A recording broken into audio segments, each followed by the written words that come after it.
Est-ce que quelqu'un veut découvrir le mystère de la prière ce matin? Est-ce que quelqu'un s'engage? Parce qu'avant que je ne vous fasse découvrir le mystère de la prière, tu sais, nous sommes sur l'autel de Dieu.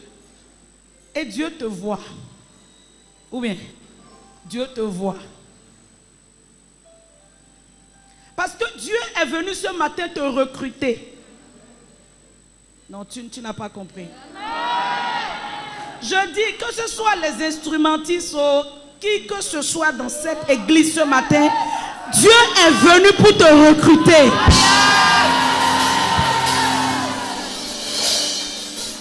Alléluia. Est-ce que tu veux être recruté par Dieu? Dieu veut te recruter pour un travail que même les hommes ne peuvent pas te payer. Alléluia. Lui seul, il est le rémunérateur de ce type de travail. Est-ce que tu veux t'engager? Est-ce que tu veux être l'employé de Dieu? Non, je ne te sens pas. Est-ce que quelqu'un veut être employé de Dieu ici ce matin?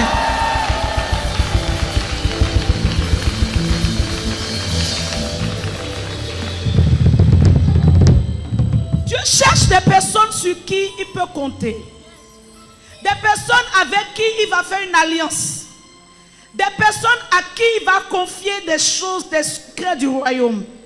Des personnes qu'il va utiliser dans le domaine des songes, dans le domaine des rêves, dans le domaine de la prophétie, dans le domaine de la guérison, dans le domaine de l'intercession, dans le domaine du relèvement, dans le domaine de la promotion, dans le domaine de la libération de grâce.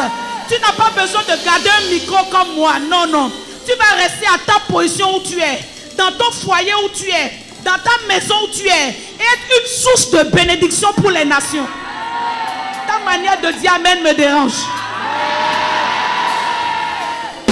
Alléluia. Dieu veut faire de toi un canal de transmission de sa présence, de transmission de sa gloire. Veux-tu être ce canal ce matin? Non, tu ne veux pas. Alléluia. Parce qu'il y a une grande bénédiction dans le fait d'accepter d'être le canal que Dieu va utiliser. Quand tu acceptes d'être ce canal, tout ce qui avait bouché le canal, tout ce qui a retardé ta vie, tout ce qui peut te bloquer, Dieu s'en occupe. Mais en contrepartie, Dieu dit, est-ce que tu acceptes que je te recrute? C'est facile de dire oui. Alléluia. Il faut qu'on travaille pour Dieu. On n'est pas devenu chrétien pour avoir une voiture. Parce que les païens ont des plus belles voitures que les nôtres. On n'est pas devenu chrétien pour se marier. On n'est pas devenu chrétien pour voilà, les choses du monde. Parce que Dieu dit, même les oiseaux du ciel ne sèment ni ne moissonnent, mais mon Père céleste les nourrit. À combien plus forte raison, vous qui n'êtes pas des oiseaux, si Dieu peut se souvenir de oiseaux, est-ce que c'est de toi que Dieu ne va pas se souvenir? Tu ne m'as pas bien compris. Je répète, je dis, si Dieu peut se souvenir qu'un oiseau doit avoir sa provision journalière, est-ce que c'est de toi qui est fait à son image et selon sa ressemblance, c'est toi qui vas oublier? Je suis en train de rappeler à quelqu'un que Dieu ne t'a pas oublié. Si Dieu peut se souvenir de pigeons, c'est que Dieu peut se rappeler de toi. Alors arrête de t'inquiéter en vain, parce que tu vaux plus qu'un oiseau. Dieu te regarde comme son co-créateur. Voilà pourquoi dans le jardin d'Éden, quand il a créé Adam, il est parti se reposer. Pas parce qu'il était fatigué, mais parce qu'il venait d'avoir un co-créateur. Quelqu'un qui allait poursuivre l'œuvre à sa place. C'est en ce moment qu'il est parti se reposer. Dès que Dieu t'a créé, il a vu que c'est bon. Tu as tout ce qu'il te faut pour poursuivre la création. C'est-à-dire, tu dois continuer à créer. Voilà pourquoi si à l'heure où je te parle, tu n'as encore rien créé, j'active en toi l'esprit créatif. Ça me montre que tu n'as pas envie de créer quelque chose. Je dis, j'active en toi l'esprit créatif. Je vois des personnes ici, vous allez créer des sociétés qui vont prospérer. Vous allez créer des logiciels. Vous allez créer des applications. L'Éternel va vous donner un esprit supérieur. Vous allez devenir intelligent. Alléluia, intelligent dans les choses du monde, mais intelligent également dans les choses de Dieu. Ta manière de dire Amen me dérange. Alléluia. Tu es un créateur, tu es un co-créateur avec Dieu. Voilà pourquoi Paul va venir nous rappeler, nous sommes co-ouvriers avec Dieu. Co-ouvriers. C'est qu'il travaille, je travaille. C'est que Dieu crée, je crée. Vous comprenez ce qu'on appelle co-ouvrier? C'est que Dieu travaille et puis il peut me déléguer des tâches et puis je travaille. Et quand je travaille, c'est comme si lui il travaille. Pourquoi? Parce qu'il a mis en moi tout ce qu'il faut pour travailler à sa place. Alléluia. Donc Dieu attend que tu entres dans ton travail. Gloire à Dieu. Amen. Alors nous allons prendre nos Bibles.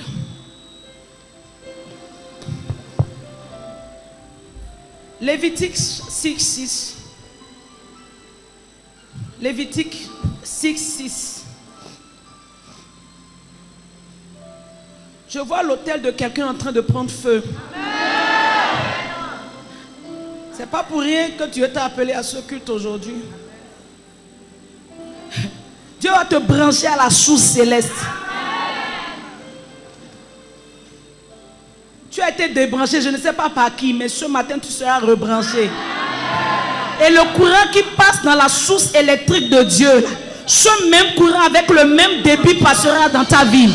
Je veux dire à quelqu'un que tu n'auras pas un débit inférieur. Non, tu ne m'as pas compris. Je te dis, tu n'auras pas un débit inférieur.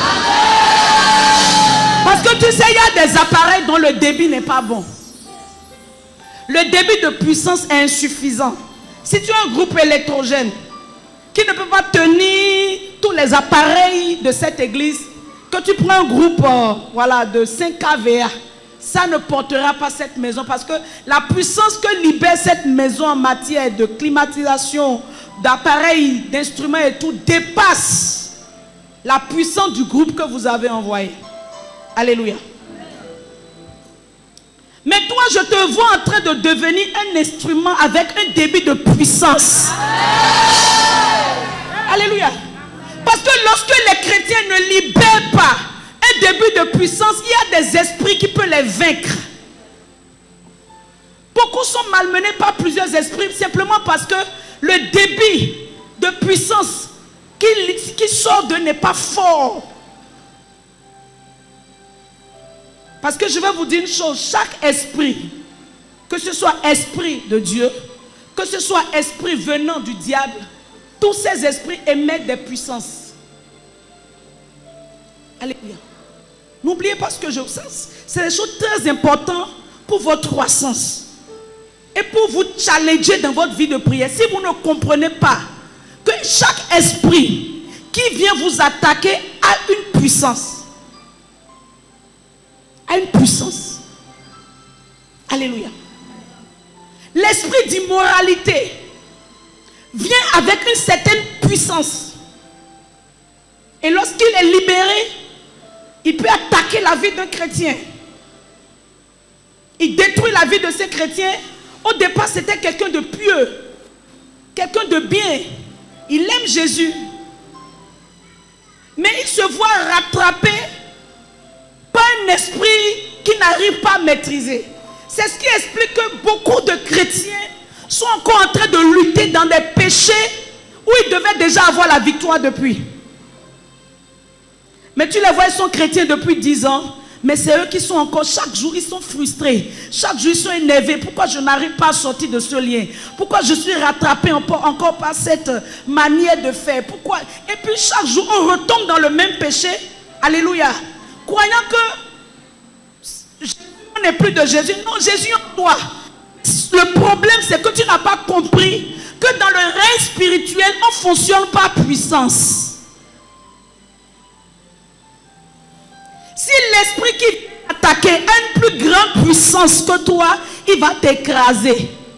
Bien que tu sois en Jésus et Jésus ne pourra rien faire.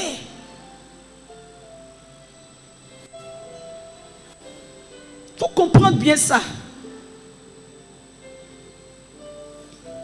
Il y a un jeune homme qui est un très bon chrétien. Très très bon chrétien. Avec une vie bien rangée. Et un jour, il est allé postuler dans une entreprise. Il est rentré dans cette entreprise. Et lui-même, quand il explique, il dit, je ne sais pas ce qui m'est arrivé. Quand je suis rentré dans cette entreprise, d'abord j'ai commencé à corrompre, à voler. Moi qui étais quelqu'un de pieux, je me voyais voler. Toutes mes réflexions se portent désormais sur les femmes. Je suis rentré dans des choses qui ne me ressemblent pas. C'est pas qu'il n'aime pas Jésus. Mais il est allé dans un environnement qui est déjà saturé d'une certaine puissance étrange qui dépasse actuellement la puissance que lui il est en train de libérer en tant que chrétien. Il est un chrétien de dimanche, il est pieux, il donne ses dîmes, il donne ses offrandes, mais ça ne suffit pas pour avoir la capacité spirituelle de renverser certains esprits. Il vous faut upgrader, monter en puissance. Il a été rattrapé. Parce que dans cette société, personne ne peut venir s'il n'a pas une plus forte puissance que l'esprit qui règne en ce lieu.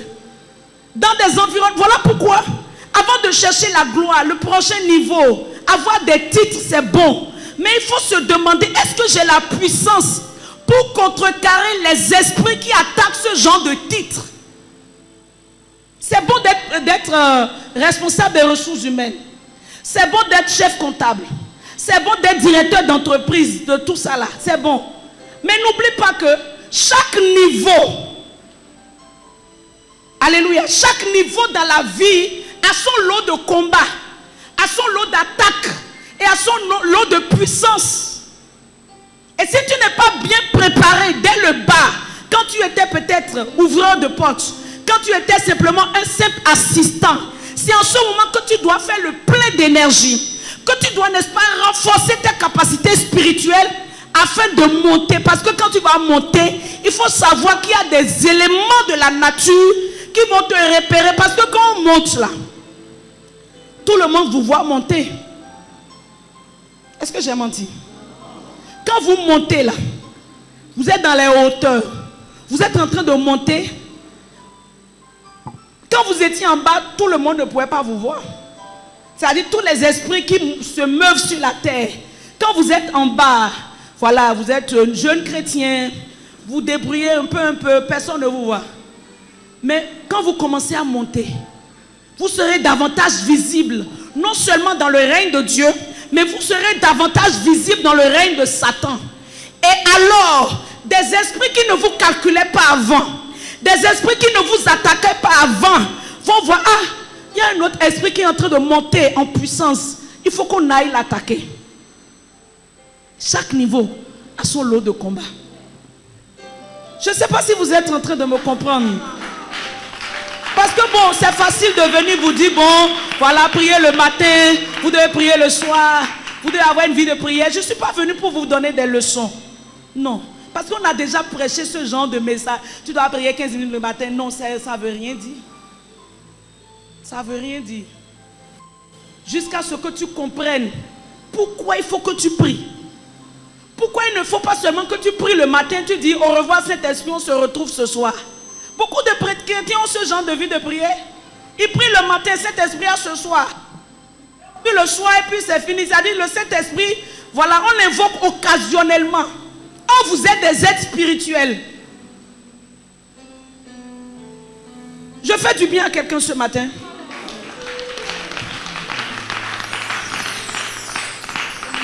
Chaque esprit libère une puissance. Chaque esprit libère une puissance. Il y a des esprits, leur rôle c'est de rentrer dans les maisons, attaquer les enfants. Il y a les esprits dans l'air. Une fois que tu es sur la terre, que tu n'es pas encore mort, même si tu ne crois pas ce que je dis, tu es en train de vivre ça sans savoir. Parce que ce n'est pas parce que toi tu ne crois pas que ça n'existe pas. Alléluia. Chaque système dans lequel nous sommes, il y a des esprits qui contrôlent les systèmes. Et quand vous lisez bien même les livres, vous allez comprendre que à Canaan même, les nations qui étaient en train d'occuper Canaan, c'était des systèmes. C'est système par système. C'est-à-dire les systèmes qui contrôlent une société. La politique, l'éducation, les arts, le sport. Dans tous ces secteurs, il faut savoir qu'il y a des entités démoniaques qui gouvernent ces secteurs-là. Et toi, tu es dans le commerce. Et puis tu te limites à quoi? Marketing que tu as fait, les diplômes, tu sais parler, tu vends. Les gens savent parler, les gens ont l'argent. Mais le diable s'organise de sorte qu'ils perdent leur argent. Eux-mêmes, ils s'assoient et réfléchissent, mais comment j'ai perdu 10 millions? Comment j'ai perdu? Dans quoi j'ai mis? Eux-mêmes, ils n'arrivent pas à expliquer comment l'argent s'est volatilisé dans leurs mains. La puissance qui gouverne ce genre d'activité a avalé leur richesse. Alléluia. Et quand on n'a pas la révélation, finalement, les chrétiens vont dire, bon, l'affaire de Dieu, là, c'est pas rapide. C'est pas rapide, allons voir, voilà. Le féticheur d'à côté, lui, va nous parler, va nous dire des choses. Simplement parce que, c'est-à-dire la vie de Dieu que tu dois vivre, tu n'es pas en train de la vivre. Il y a une vie que nous devons vivre. Il y a une vie qui n'est pas une vie terrestre, qui est une vie d'en haut, qui est une vie surnaturelle, qui est la vie de Dieu. Le type de vie de Dieu est en toi, mais il faut que tu la déclenches. Et personne ne peut déclencher ce niveau de vie si la personne n'a pas une vie de prière. Tu peux être fils spirituel de l'homme le plus puissant du monde et pourtant échouer. Et oui, tu peux être fils spirituel. Tu peux être dans la plus belle église du monde, mais pourtant avoir une vie de frustration. Alléluia. Des gens des milliards, des gens ont vécu des vies de luxe. Pour voyager, c'était toujours en classe business. Compter des chiffres d'affaires anormaux par mois. Mais aujourd'hui, il manque de 10 000 pour manger. Qu'est-ce qui a rattrapé? Dis à ton voisin, le monde dans lequel nous sommes, c'est puissance contre puissance. Puissance contre puissance. Donc ça veut dire quoi? Hey, écoute-moi très bien. Je ne serai pas long parce qu'on va prier. Si tu n'es pas puissant, tu seras écrasé. Tu peux avoir le bon pasteur. Mais si tu ne recherches pas à partir d'aujourd'hui que je sois un chrétien puissant, tu seras avalé par le système du monde. Parce que nous n'avons pas la domination dans le système du monde. C'est les dimanches, on vient à l'église, on prie. Mais les autres jours là, tu es dans le monde là. Tu vas affronter les esprits du monde. Mais avec quelle puissance tu les affrontes? Avec quel pouvoir tu les affrontes? Avec quelle énergie? Qu'est-ce que tu libères pour les affronter? Faisons attention parce que les temps sont mauvais. Les temps sont mauvais. Aujourd'hui, l'église doit rechercher une plus grande puissance. Parce qu'aujourd'hui, pour gagner une âme, il te faut la puissance. Il ne te faut pas seulement des paroles, il te faut la puissance pour gagner une âme. Mais je te vois monter en puissance. Parce que pendant qu'on est en train de prêcher, je vois, n'est-ce pas, que tu montes en puissance. Alléluia. Alors voyons, lisons les Lévitique et puis nous allons voir l'exemple de notre Maître Jésus. Le feu brûlera continuellement sur l'autel. Le feu brûlera continuellement sur l'autel. Il ne s'éteindra point. Amen. Le feu brûlera continuellement sur l'autel. Pendant qu'on est en train de renverser les autels démoniaques, on doit apprendre à bâtir des autels. Parce que la vie spirituelle, c'est une question d'échange. Si je renverse l'autel satanique de la maison de mon père, alors quel est l'autel que je prends pour le remplacer? quel autel je prends pour le remplacer? Donc il est une chose de renverser les autels, mais il est une autre chose de construire des autels qui vont maintenant émettre plus de puissance afin de me protéger, de me garder. Alléluia. Gloire à Dieu. Luc chapitre 3.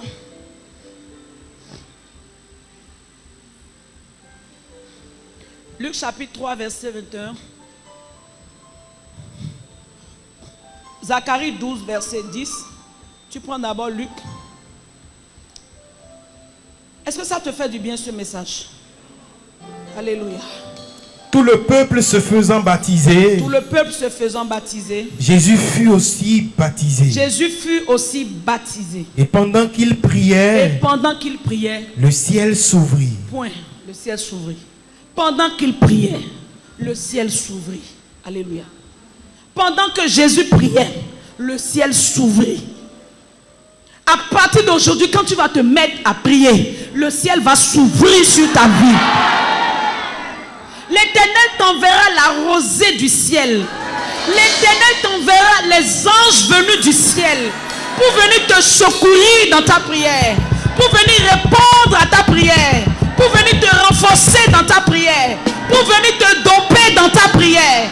Reçois ça au nom de Jésus. Jésus priait, le ciel s'ouvrit. Donc sans prière, il n'y a pas ouverture du ciel. Sans prière, il n'y aura pas de pluie. Sans prière, il n'y aura pas de moisson. Voilà pourquoi tu dois devenir un chrétien qui prie. Il ne faut pas dire non, la prière, non, bon, moi, bon, je viens écouter la parole, la prière, c'est les choses des pasteurs. Non. La prière, ce n'est pas les choses des pasteurs, parce qu'il existe des pasteurs sans puissance. Mais la prière, c'est la chose de tout le monde. Que tu sois épouse, que tu sois mère, que tu sois commerçant, quel que soit le domaine dans lequel tu es, il suffit simplement d'être un être humain. Si tu es un être humain, tu as besoin d'avoir une vie de prière. Alléluia. Donc ne rejetez pas la chasse seulement sur chacun joue son rôle. Tu dois avoir une vie de prière. Donc pendant que Jésus priait, le ciel s'ouvrit. Gloire à Dieu. Et je prie que ce mois de mars soit appelé le mois d'ouverture du ciel dans ta maison. Regarde ce que Zacharie 12, verset 10 va dire. Il dit, alors je répandrai sur la maison de David et sur les habitants de Jérusalem un esprit de grâce et de supplication. Et ils tourneront les regards vers moi, celui qu'ils ont percé. Ils pleureront sur lui comme un pleur sur un fils unique. Ils pleureront amèrement sur lui comme on pleure sur un premier-né. Alléluia. À partir d'aujourd'hui, ta maison sera appelée une maison de prière. C'est ta manière de dire amen qui fait que ça arrive. Dieu va susciter en toi l'esprit de prière, l'esprit de supplication. Parce que cela vient de Dieu. C'est une grâce que Dieu donne. Si tu n'as pas demandé, il ne te donnera pas. Parce que les enjeux sont là. Les enjeux sont devant nous. La vie n'est pas un jeu. La vie a un enjeu. Et nous avons besoin, n'est-ce pas, de puissance pour pouvoir relever les défis auxquels nous faisons face. Quand vous prenez même déjà la santé, regardez le nombre de maladies et les noms de maladies qui se développent chaque jour. La Covid fait partie des agendas diaboliques.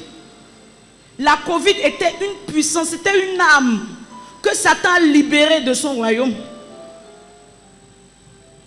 C'était une âme qu'il a libérée. C'était une âme puissante qui a atteint toutes les nations. Alléluia. Donc regardez, telle personne a tel problème de santé, puis c'est des noms bizarres. Oh, Dieu ne nous a pas créés, alléluia, pour subir, n'est-ce pas, les agressions de l'ennemi. Mais au contraire, il nous a appelés pour dominer sur eux. Mais nous devons dominer, nous sommes en train de subir. Est-ce que c'est une chose normale? Ce matin, je ne te vois plus en train de subir, mais je te vois en train de dominer. Je te vois en train de contrôler ce qui t'a toujours contrôlé jusqu'à aujourd'hui. Quel est le nom de la maladie que tu portes? À partir d'aujourd'hui, il faut savoir qu'il y a un imposteur dans ta vie. Et tu reçois la grâce et la puissance de terrasser l'ennemi de ta destinée ce matin. Donne-moi un bon amen. Jésus priait et le ciel s'ouvrit. Alléluia. Le ciel s'ouvrit. Et il y a une voix qui se fit entendre du ciel pour dire: celui-ci est mon fils bien-aimé. Alléluia. La prière est l'âme qu'il nous faut pour aller à la conquête. Parce que c'est dans la prière que Dieu va nous donner des stratégies. C'est dans la prière qu'on va recevoir les instructions prophétiques. C'est dans la prière, n'est-ce pas, que nous allons être, n'est-ce pas, remplis de force. Sans la prière, comment vous faites pour vivre sans la prière? Comment vous faites pour arriver à tenir dans un monde pareil sans une vie de prière? Comment ça arrive? La prière, c'est la respiration du chrétien. Sans prière, tu es un homme mort. Sans prière, tu es un chrétien mort. Alléluia. Tu es un chrétien mort si tu n'as pas... La prière, c'est la meilleure stratégie lorsque vous êtes en temps de guerre. Parfois, il vaut mieux se taire que de prier. Parfois, il vaut mieux arrêter de faire des reproches et de prier. Parce que bien souvent, les gens sont manipulés et téléguidés par des esprits. Même une décision que vous êtes sur le point de prendre, l'ennemi peut s'en mêler pour vous conduire à prendre une mauvaise décision. Les réflexions que les gens ont, les idées que les gens ont, tout ça est manipulé dans un autre monde qui est un monde aussi réel que le nôtre. Comment vous faites? À partir d'aujourd'hui, je prie que le feu, la flamme de prière, alléluia, s'allume dans ta vie. Alors il faut que nous arrêtons quelques fausses croyances sur la prière. J'en ai noté quelques-uns. Il y a quelques fausses croyances sur la prière qui fait que Satan... Parce que l'une des choses que Satan veut détruire d'abord dans la vie de quelqu'un, c'est d'abord la vie de prière. Parce que Satan lui-même comprend et connaît, n'est-ce pas, la puissance qui se libère de la prière. Voilà pourquoi pendant 40 jours, il n'a pas pu approcher Jésus. Pendant 40 jours, il n'a pas pu l'approcher. Parce qu'il sait que lorsque quelqu'un prie, dans la sphère, c'est-à-dire la circonférence de sa vie, ça devient une zone interdite. Alléluia. Alors donc, il y a quelques fausses croyances sur la prière. Par exemple, une première fausse croyance: mon père spirituel prie déjà. Et ça, c'est une fausse croyance qui est en train de monter aujourd'hui dans la société. Mon père spirituel, et puis on se lève le matin, je m'accroche sur les prières de mon père spirituel. Toi, tu connais les défis de ton père spirituel. Et toi, tu veux t'accrocher. Si tu tombes, tu veux t'accrocher sur sa prière. Et s'il n'avait pas prié aujourd'hui? Parce qu'il peut arriver. Et s'il n'a pas prié? Tu veux t'accrocher à quoi finalement? C'est une fausse croyance sur la prière. Dieu nous établit, n'est-ce pas, sous des couvertures spirituelles. Et Dieu donne, n'est-ce pas, des grâces exceptionnelles à des hommes dont nous bénéficions. Je ne dis pas le contraire, nous bénéficions d'une couverture spirituelle. Mais si tu veux demeurer un bébé dans la foi, si tu veux continuellement être écrasé par Satan, il faut toujours t'accrocher aux prières de ton père spirituel. Sinon, tu ne vas pas grandir. Je fais du bien ou bien je parle mal? Je fais...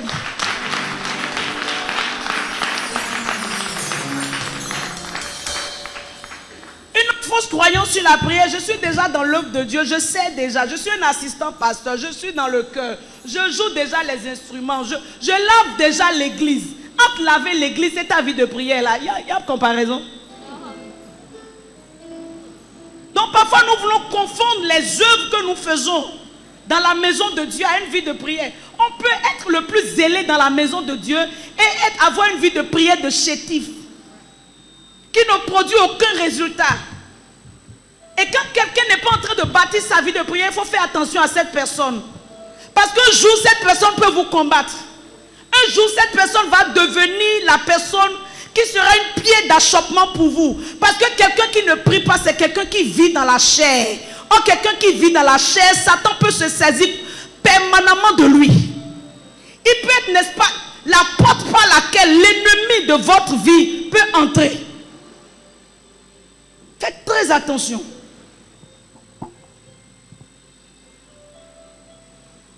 Quelqu'un qui ne prie pas, c'est quelqu'un de très suspect. Parce que c'est quelqu'un que Satan peut utiliser. C'est-à-dire, parce que lui-même, c'est-à-dire dans son esprit, même il n'est pas libre dans son esprit. Parce que c'est la prière, la vie de prière qui éveille, qui édifie votre esprit et qui fait que vous arrivez à reconnaître quelle est la voix de Satan, quelle est la voix de Dieu. Mais la personne qui est charnelle, qui n'a pas de vie de prière, il n'arrive à reconnaître rien. Il peut être utilisé par l'ennemi pour vous détruire. Alléluia. Je suis déjà dans l'œuvre de Dieu. L'autre excuse, c'est je suis un pécheur. De toute façon, quand je prie, Dieu ne m'entend pas, je suis un pécheur. Ce n'est pas les saints qui prient, c'est les pécheurs qui prient. Alléluia. Dieu ne m'écoute jamais. Ces genres de choses, tu dois enlever ça de ta tête parce que beaucoup de personnes prient avec la culpabilité dans le cœur. Ils prient en sachant déjà que ce qu'ils disent là, ça ne va nulle part. Non, il faut que toi-même, tu sois en harmonie, corps, âme, esprit, avec ton être intérieur. Sinon, Satan va toujours utiliser, n'est-ce pas, la tromperie pour te maintenir dans la stagnation et pour faire que ta vie de prière ne monte jamais. Alléluia. Donc, tu dois sortir de la culpabilité. Ah non, j'ai péché, j'ai fait tel péché. Dieu te veut. Dans ta vie actuelle, là où tu es, c'est comme ça que Dieu veut que tu viennes dans ta présence. Parce que c'est la présence de Dieu qui va, n'est-ce pas, apporter la délivrance dans ta vie. Si tu fuis la présence de Dieu, qui va te délivrer? Lorsque Josué voulait, n'est-ce pas, traverser le Jourdain, qu'est-ce qu'il a dit? Il demande aux sacrificateurs, portez l'arche de l'alliance et mettez-vous devant. Et dès que les sacrificateurs ont posé leur plan des pieds dans le Jourdain, la Bible dit que le Jourdain s'est asséché et le peuple a traversé à pied sec. À cause de quoi? De la présence de Dieu. Ils n'étaient pas des saints. Alors pourquoi toi tu veux être saint? C'est la présence de Dieu qui nous sanctifie. Donc il ne faut pas fuir sa présence. Même si tu viens de commettre un péché, même si tu viens de mentir, tu viens de faire quelque chose que toi-même, tu te reproches. Tu as un Père dans les cieux. La Bible dit, approchez-vous avec assurance du trône de la grâce et vous obtiendrez miséricorde. Si tu ne t'approches pas, tu ne peux pas obtenir miséricorde. Bien-aimés frères, bien-aimés sœurs, approchez-vous. Venez tel que vous êtes. Ne laissez personne vous dire que vous êtes indigne de sa présence. Parce que le sang de Jésus vous a déjà purifié. Vous êtes purs, alors venez dans la présence de Dieu. Le sang de Jésus nous a lavés. Le sang de Jésus nous a justifiés. Alors qui peut encore accuser ceux qui sont appelés les élus de Dieu? Quand tu viens dans la présence de Dieu, laisse ton passé derrière toi. Et demande à Dieu que tu veux expérimenter cette présence. Bien-aimés frères, je suis en train de clôturer. Alléluia.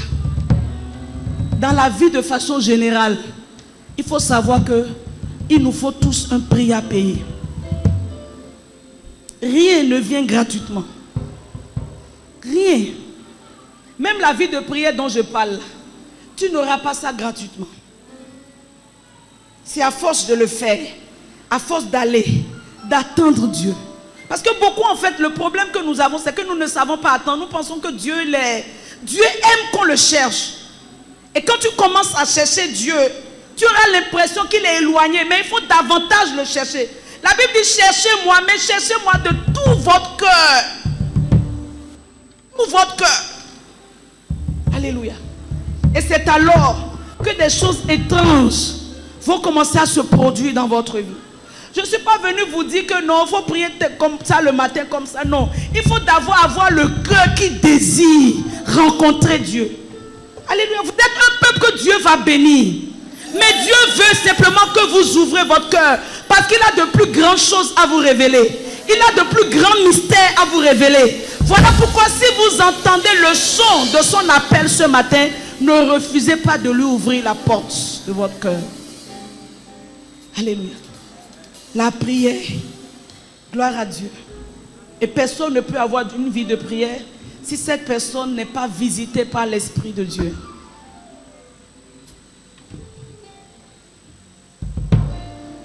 Si cette personne n'est pas visitée par l'Esprit de Dieu. Et ce matin, c'est ce que tu vas recevoir. La grâce de la connexion. Tu vas dire, Saint-Esprit, reconnecte-moi à nouveau. Parce que quand il est en toi, allez, tous les démons, parce qu'il y a des démons qui fatiguent la vie de prière des gens. Il n'y a pas de démon qui peut tenir si le Saint-Esprit, que tu as la conscience qu'il est réellement en toi. Parce que lorsque la puissance du Saint-Esprit arrive en toi, tout ce qui est voile tombe. Les gens n'arrivent pas à prier. Pourquoi? Parce qu'ils sont voilés. Et ce matin, c'est la puissance du Saint-Esprit que tu dois demander. Ne demande pas d'abord la vie de prière. Demande la puissance du Saint-Esprit. Parce que lorsqu'elle est dans la vie de quelqu'un, tu ne peux que prier. Parce que tu vas rechercher continuellement sa présence. Tu vas toujours être désiré à voir sa face. Il est temps que l'Église, que nous formons corps du Christ, nous arrêtons, n'est-ce pas, de chercher les choses d'en bas. Nous devons rechercher les choses d'en haut. Parce que Dieu veut vous élever dans les hauteurs. Alléluia. Qu'est-ce qui est en train de fatiguer ta vie? Est-ce que tu as compris le message de ce matin? C'est un appel que Dieu te lance. Révolutionner ta vie de prière. Révolutionner ta vie de prière. Parce que tu seras arrêté à des moments donnés. C'est-à-dire, même le sorcier en te voyant, il va fuir. C'est-à-dire, il y a un niveau de la délivrance où on ne prie pas pour toi. Mais toi-même, tu deviens la délivrance. Oh, tu ne m'as pas bien entendu. Je dis, il y a un niveau de délivrance où on ne prie pas pour toi. Mais toi-même, debout, tu deviens la terreur de l'ennemi. Parce que ce qui se dégage de toi, le diable, l'esprit des gens, lui-même, il sait que là, je ne peux plus rester dans cette ville. Cette ville est devenue trop chaude pour moi. Cette destinée, je ne peux plus m'en approcher. Pourquoi? Parce que le feu est allumé. Alléluia. Le feu est allumé. Ces choses qui viennent dans tes rêves, cette personne qui vient te visiter la nuit, ces événements, n'est-ce pas, qui te tracassent, à partir d'aujourd'hui, tu auras la victoire sur les ennemis de ta destinée. La personne qui a pris ton nom, la personne qui a pris ta photo, la personne qui a pris le sable sous tes pas pour aller faire, n'est-ce pas, des incantations à partir de ce soir. Comme tu es réveillé dans la prière, la foudre descend dans sa maison. Tu ne m'as pas donné un bon amen. À cause du feu de la prière qui a allumé ce matin dans ta vie, les liens qui avaient lié tes pieds, qui avaient lié tes mains, qui avaient lié ta destinée, ce matin, les liens sont brûlés. Les liens sont brûlés. Les liens du retard, les liens du non-accomplissement, les liens de célibat, les liens de la mort, tous ces liens sont brûlés ce matin. Tu sortiras comme les amis de Daniel, alléluia, dans la fournaise. Tu sortiras comme les amis de Daniel. Ils les ont liés, on les a jetés dans la fournaise. Mais ils ne savaient pas que la Bible, même depuis Esaïe, a dit, même si tu traverses le feu ne te brûlera pas. Pourquoi? Parce que toi-même, tu es le feu. Est-ce que le feu peut brûler le feu? Alléluia. C'est parce que ce mois de mars, tu vas devenir toi-même le feu, que tous les ennemis sorciers de ta maison vont être consumés. Ta manière de dire amen, je comprends que tu ne veux pas devenir un feu. Alléluia. Refusez d'être la même personne. Refusez, dis je refuse d'être la même personne. Dis ça plusieurs fois. Secoue toi. Je refuse d'être la même personne. Je refuse d'être en bas. Je suis appelé à être en haut. Je refuse les petites choses. Je refuse la petite mentalité. Je veux plus. Je refuse d'être un petit esprit. Je refuse. Quand tu te lèves le matin, tes pensées veulent t'envoyer dans des choses. Dis je refuse.